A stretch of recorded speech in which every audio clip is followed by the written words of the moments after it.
Welcome to the Human Capital Innovations Podcast, your go-to source for personal, professional, and organizational growth and development. We hope you tune in often for all things people management, organizational development and change, organizational leadership, and social impact related.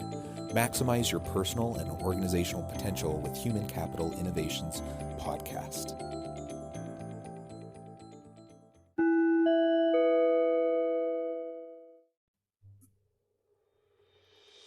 Welcome to the Human Capital Innovations Podcast. In this HCI podcast episode, I talk with Lee Eisenstadt about effective leadership characteristics, particularly the importance of self-awareness and humility.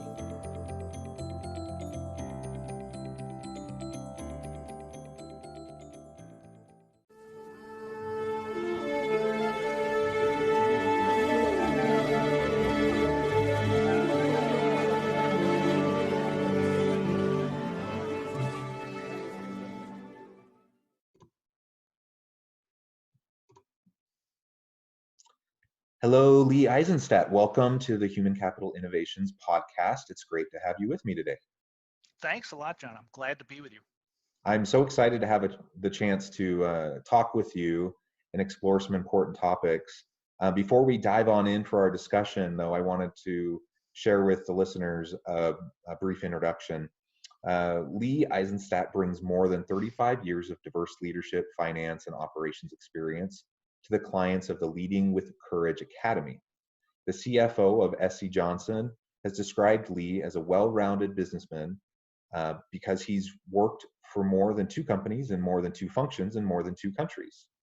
Lee focuses on helping individuals and teams in employee and family-owned organizations realize peace of mind and confidence from being more effective leaders and managers. This is accomplished with the leadership workshops and assessments and a process for succession planning offered through the Leading with Courage Academy, which are based on his fourth book, Leading with Courage, The 9 Critical Behaviors of Effective Leaders and Managers, published in June of 2019. Prior to founding Leading with Courage Academy, Lee was a founding partner of L. Harris Partners, LLC, during which he surveyed and interviewed several thousand clients and professional service firms. He has been a chief operating officer of a top 5 and a top 50 CPA firm, and Lee spent the majority of his career, 22 years, with SC Johnson family of companies, including the consumer products company, the SC Johnson Family Office, and Johnson Outdoors Inc. in the US and Western Europe, frequently as the right hand to the leader of the division, subsidiary, or country in which he was assigned. During his 2 European assignments with SC Johnson, Lee lived and worked in Paris, France for 5 years and had responsibility for finance, accounting, logistics, IT, and customer service in 5 countries within the European Union. Lee also spent 6 years with Baxter International Inc. in various finance and accounting positions. What a tremendous background. I'm so pleased to have the chance to talk with someone with your depth and breadth of experience in so many different places. Well, I'm glad to be here, John, but in listening to that, I see I've got to shorten it up because now there's no time left to talk about anything else. No, it's wonderful. And it's great for the listeners to have a sense of your expertise, but also, like I said, your both your depth and your breadth of experience across functions, across organizational types, and in different countries. I mean, frankly, that's the world we live in. We're in an incredibly interconnected, globalized society, and businesses have to learn how to function effectively in a globalized space, and we need to be able to help leaders function within diverse organizations and operating across time and place. And so I think it's a tremendous opportunity to talk with someone with your background. It is a real differentiator, I think. Yeah. Often we run into people, I run into people that you think are in organizations that are going to be very well-traveled, very diverse. And many of them haven't even traveled to Europe, more or less worked there, for example. The other thing it did for me is I don't just have to say, gee, I understand business and I understand different business models. I've got the background that proves I've done it. So, for example, my time in Europe, there were 5 countries that I was responsible for and 5 different business models. Yeah. So, you know, it's more than just saying it. It's I've actually got Yeah, show it done. and the truth of the matter is it's incredibly complex, right, to work in that kind of an Yeah, environment, uh, and everything that entails. And so I think that brings a richness to the discussion that we're going to have today. And one of the things I hope we can discuss is your Leading with Courage Academy and your book Leading with Courage. I'd love to have that kind of woven through some of the various topics we discussed today. But as we get started, can you just share briefly what you consider to be the driving force behind your practice? What really makes you tick, and why are you doing it? sure. Sure. With the background I've had, it became really clear to me, or it's become clear to me as I've gotten more experience, that one of the challenges, one of the reasons organizations and the people in these organizations uh, have so many issues, it's just a deficit of self-awareness. And if we can work on improving that, we would go a long way to just having better relationships. You know, a lot of the problems that we have today, and I can give you really 2 quick examples of how one is where I've benefited from increasing my self-awareness, and it was really the impetus for the practice. And the other was just a client that is a great example of a lack of self-awareness. In my case, I went to something called Center for Creative Leadership, which, if any of your readers, listeners know about it, it's a very intense self-awareness program on leadership. I came out of it at the end and they said, if you want to get where you want to go, you've got some blind spots and you're going to have to get over them. And the biggest one was I was not comfortable talking about myself. Many finance people are this way. They think it's shameless self-promotion. I won't bore you with what all I did, but I started talking to a lot more people about my interest, which was an assignment in Europe. I had never said that. I just thought if I did good work and provided good service, it would happen. Well, within 9 months of that program and going out and talking to the CFO of Europe, the VP of Finance, different country managers, I did get that assignment in Paris, and it lasted 5 years. So if I hadn't become self-aware of a blind spot I had, being comfortable talking about myself, a game-changing, life-changing experience wouldn't have happened for me and my wife. The other example Can I was, just yeah, note something there? I think that's great. Not only did you touch on the importance of critical self-reflection and self-awareness, that's I think that's an essential part of effective leadership.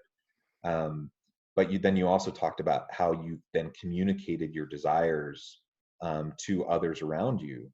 The truth is, most organizational leaders, not all, but most, want to empower their employees. They want to give opportunities. They want to help people succeed, but they don't have a crystal ball, and they don't always know. Organizations and leaders should proactively seek out that kind of information. They should try to understand their employees, and they should try to keep their finger on the pulse of their employees. So I don't want to remove any responsibility from them to do those things. But on our side as employees, we also need to speak up for ourselves, right? We need to share our successes. We need to share our wants and our dreams, because oftentimes our managers or leaders up the line, they just don't know. They don't know what you want, and they don't know that that's something that you would value. And so the fact that you both were reflective on that, and then you were proactive about it, then, like you said, it led to a life-changing experience. and those are 2 of the critical factors in change. Once you've got that insight, you have to do something with it. And sharing it with others, what you're trying to do, what you want to accomplish, is one of those big steps. And it takes people outside their comfort zone. They don't like doing that. The other example that I had for you of a lack of self-awareness was a client, a professional services firm, that had retained us to do a client loyalty assessment. And we went out and assessed how loyal their clients were to the firm. And it was a little surprising. 49% of the clients said they were loyal to the firm, which is low. We'll typically see upper 60s. And when we see whatever the client says, the partners in firms tend to be underraters. And I expected 5 to 10 point lower score by the partners on how loyal do they think their clients are to the firm. When I tell you only 1% of the partners thought their clients were loyal to the firm, I'm not kidding. 1%. I, Oh. they thought everyone was out the door. Mm-hmm. And they said, what does that mean? I said, you're leaving a lot of money on the table. You're not, because you're so afraid of, you know, their impression of you. You're not taking price increases. You're not charging for out of scope work. You're not asking for referrals. You're not doing anything to grow your business. 1% versus 49%.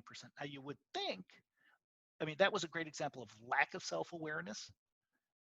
And then when you know the end of the story, they didn't do anything as a result of that. We identified millions of dollars of opportunity that they didn't disagree with, but because they didn't want to go out and talk to their clients, because they were just content, complacent with what was going on, they haven't done anything. Yeah, and perhaps do you feel like they didn't trust the data you were sharing with them, or what do you think the No, reason was? no, they trusted it. And we hear that frequently. They'll challenge the data first. It's like a Van Gogh painting. They're looking for that one brush stroke that's out of place and say, ah, see, it's a fraud. No, I think they were successful at doing what they were doing, and they said, you know, to do what you're suggesting, to change that 1%, 49% gap, to close it, we have to go out and talk to our customers more, to our clients. We have to get much more personal with them. And that's not what they like doing. Yeah. And they were making enough money that they said, it's not worth it.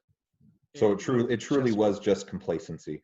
it was complacency, but it was just this lack of self-awareness, Yeah. or lack of awareness that there was this huge opportunity for them, and they didn't want to take it.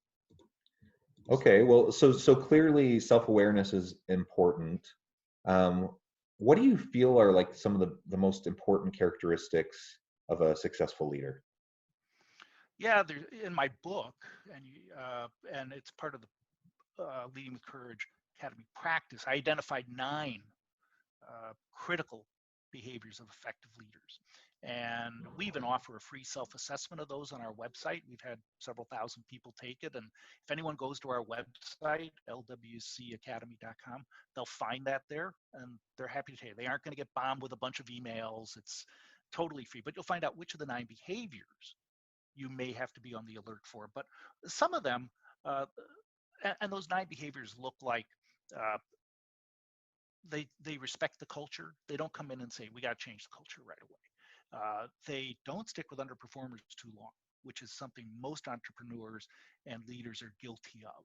They stick with people, clients, customers too long, when they've proven that they aren't worth it. Or they they come in with the answer rather than asking, what do you think? They come in with the answer. So there are these 9 behaviors, and those are the things we can see about their behavior. But the other characteristics are they humble? Uh, you know, and the best ones I've found don't know how good they are. And that's what is so great about them. And they have a humility about them and don't think they know it all. And they probably have some of those blind spots that we've identified, because if anyone tells me they don't have any, I don't believe them. We've all got them, and they just haven't asked enough people, what could I be doing better? They're vulnerable. So when they find out they've got a blind spot, it was like me. You go out, you proactively try to address it. Um, they admit they don't have all the answers. The other thing is they tend to be generalists. They do not tend to be specialists in one area. And so that they are, are very broad-minded, broad experienced people. Another characteristic is they're terrific at building relationships. They're all-star relationship builders. Uh, they believe in the culture, which is something I said earlier, as well as innovation, and they're champions of that. They will protect the culture and purge out people, if you will, or practices that aren't consistent with it. And last, and this is the toughest one, they're courageous decision makers. And that one's really hard to draw a line in the sand, let's say, and stick with it. Not that you can't change your mind when there's more information or better information, but to flip flop isn't good. But the challenge for this one, why people always score lowest on it, is we all want to be liked. And so we don't want to say no to anyone. So it's easier to say yes to everybody. But I can assure you, most people would rather be disappointed that you said no than surprised that you don't follow through on your commitment. So those are, I think, some of the characteristics we find of the best leaders.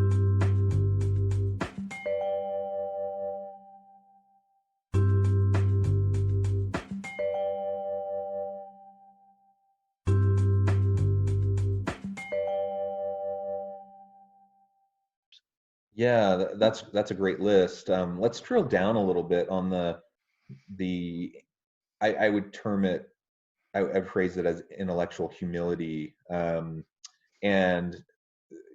you said a couple of things related to that they didn't think they had all the answers, so they would seek input, right? That they were humble, and that they didn't think their ego wasn't so big that they, were constantly parading themselves around as as the person with all the answers, right? I think that's so important for organizational leaders, really at any level of the organization, for a number of reasons. One is simply no one individual person has all the information, right? And so whether think they do or not, they don't.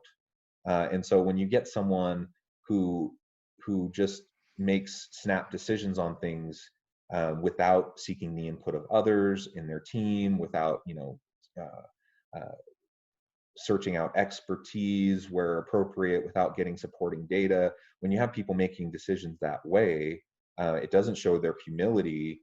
They tend to make bad decisions, and it can harm a lot of people. So there's that, in terms of the quality of the decision making, there's that problem.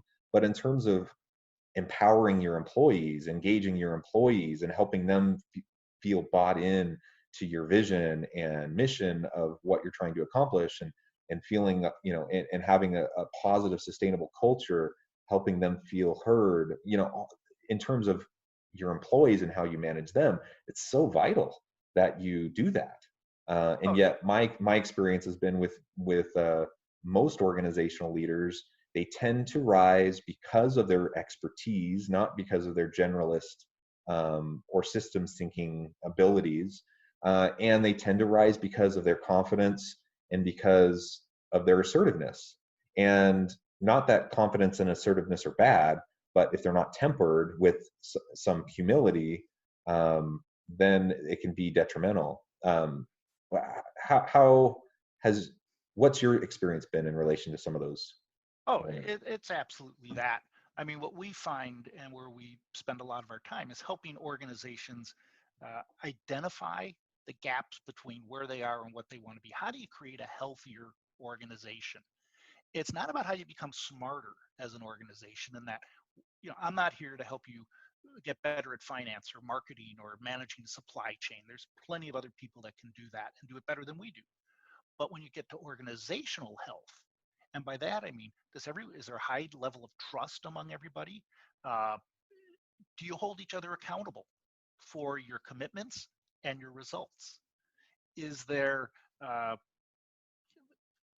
those would be two of the biggest elements that we can identify in doing assessment, talking to the individuals in the organization, doing assessments. Are you a high performing organization? Are you a micromanager? We have over 40 different assessments we use. Some of them are self assessments, good number of them, which I don't put as much stock in as I do 360s, where I go out and ask others, how am I doing? How am I showing up?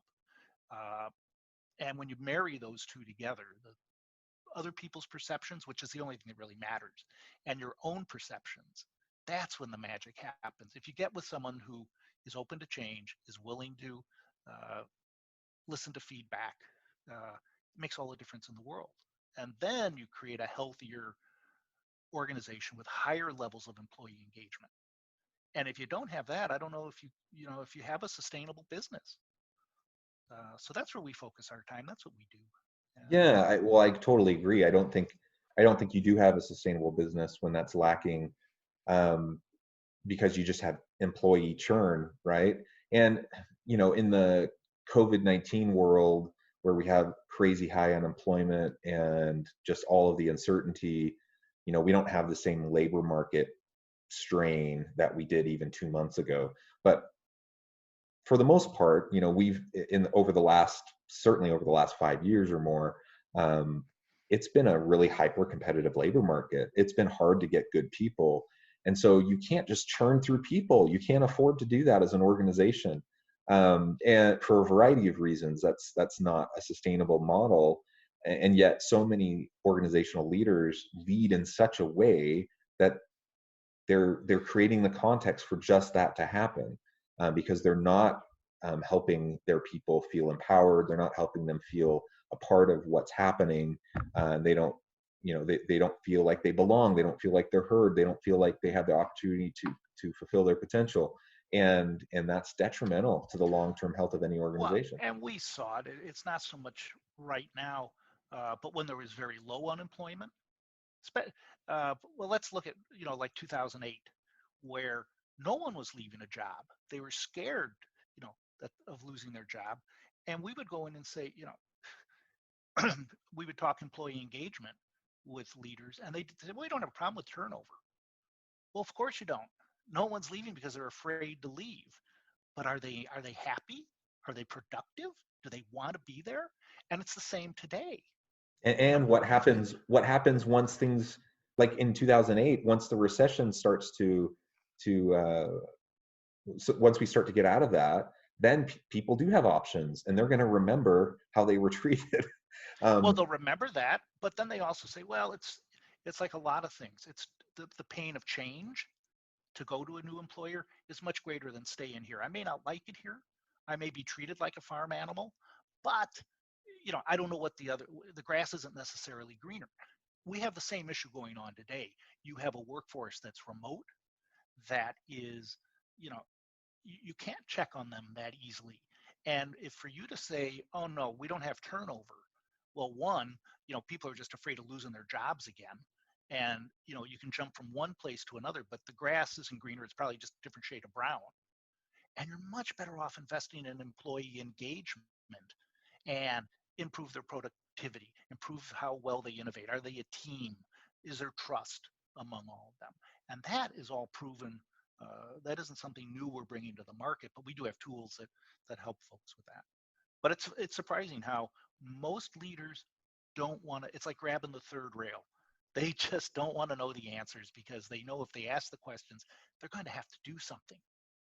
And yeah, not doing anything with the data is worse than just even not asking.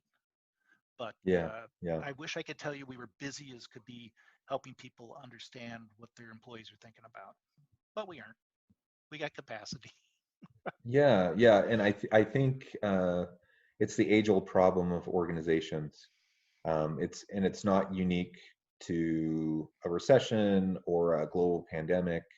When the economy's good, when the economy's bad, all organizations need to be focusing on these things, and sometimes they just feel like they have more budget or more time to attend to it. Um, but it's always an issue. It's always a challenge, and organizations need to be thinking. If they're trying to think in terms of long term sustainability and long term strategy, they need to be considering these Well, questions and being proactive. and when times are good, they say, "Oh, there's money available for this," and so or we don't need to do this right now, leadership development. And when times are tough, they're saying, "Wow, the budget's tight. We can't afford it." Right, And right. my peers are all saying, "No, now is the time to do it. Now is when you need it probably more than ever." And it's a shame. I mean, I've got one client who was supposed to do a strategic plan this June in a few months. And I got a note from them just last week saying they've put that off for a year because the environment is so, you know, uncertain right now. And I'm going, no, now is when you need to do that strategic plan. Maybe it's not a 5-year plan, maybe it just be a 3-year plan. But to not do one is such a huge mistake. But they, you know, are going to do what they want to do. I can tell them, I can tell them the best advice would be do something now. A poor plan, I'd rather you do the plan and execute it poorly than to not do any plan and just kind of drift along. But Yeah. they, you know, Yeah. Well, good. In the last couple of minutes we have together, maybe you can just share a little bit of what you're currently working on and what you're excited about. Yeah, we got a number of things going on. Probably the biggest, we were ready to launch a new program uh, that was really, it's ideal now to help get employees re-engaged with the organization's purpose, their culture, their whole reason for being. And we were going to launch it as a series of four-hour workshops, but no one's doing those anymore. So we're scrambling to do it in a virtual way. And it's all about character-based capitalism, culture of leadership, culture of ownership. And it all comes down to the overarching theme is how do you make more money by doing what's right for your key stakeholders? And so we've got a great program for that. It's based on a book by a Chicago author that hasn't been even published yet. It's like a Patrick Lencioni fable about two companies and how they take different paths and the different results they get. And it's really a nice program, and we're just getting ready to launch that virtually for organizations. Um, the other thing that has me really excited, we continue to focus mostly on employee-owned and family-owned businesses. They really understand the need for culture, communication, leadership development, and succession planning, which are really the pillars of our business. So we focus a lot on them. And that new program I mentioned is ideal for newer ESOPs or family-run businesses. So we've got just a lot of great ideas.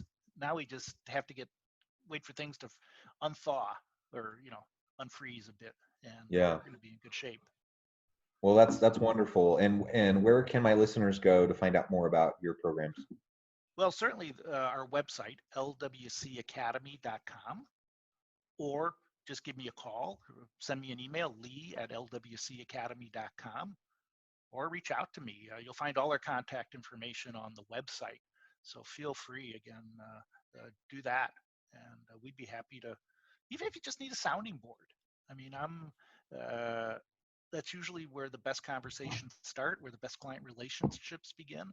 So I'm not here pushing. I would take that leadership assessment if you want.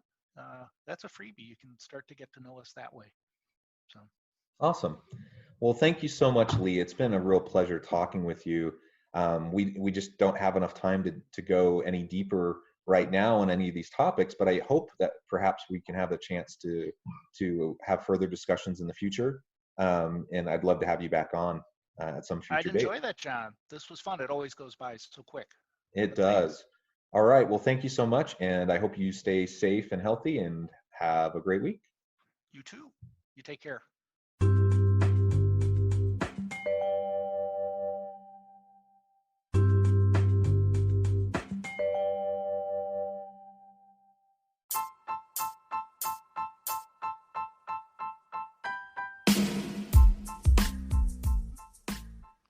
We are excited about the launch of HCI's new magazine, Human Capital Leadership.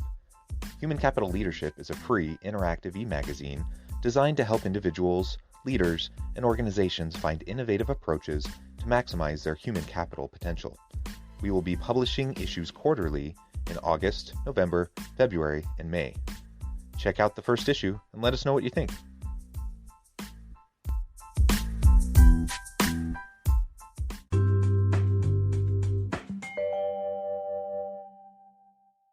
Thanks again for joining us for this episode of the Human Capital Innovations Podcast. I hope you stay healthy and safe and that you have a great week.